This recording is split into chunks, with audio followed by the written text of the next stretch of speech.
बोलाए जान ससुरारे के बतिया हाँ। कैसे कटल तोर सुहाग वाली रतिया। अरे बोला हो का बोले हो?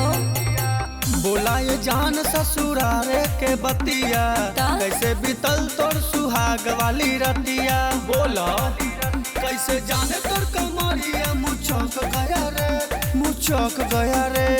सुना, पहले टच किया रे, फिर सराच किया रे, ओकरा बाद साला पलंग मचा मच किया रे। पहले टच किया रे, फिर सराच किया रे, ओकरा बाद साला पलंग मचा मच किया रे।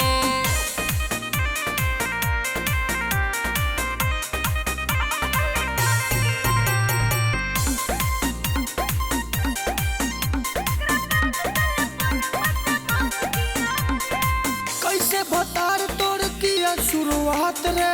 ओठ से लिया ओठ लाली पूरा चाट रे। अच्छा आओ का कैलस कैसे भतार तोर किया शुरुआत रे। ओठ से लिया ओठ लाली पूरा चाट रे।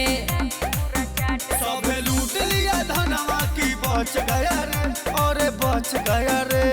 सुना, पहले टच किया रे, फिर सराच किया रे, ओकरा बाद साला पलंग मचा मच किया रे। पहले टच किया रे, फिर सराच किया रे, ओकरा बाद साला पलंग मचा मच किया रे।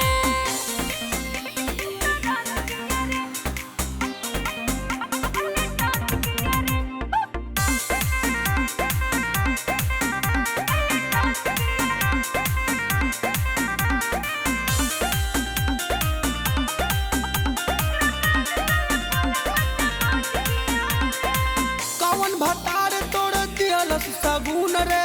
मरले बाबा जाबी की मुहावा के मोन रे, निर्दया रहे।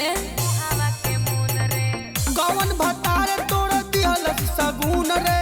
मरले बाबा जा सोनू मुहावा के मोन रे।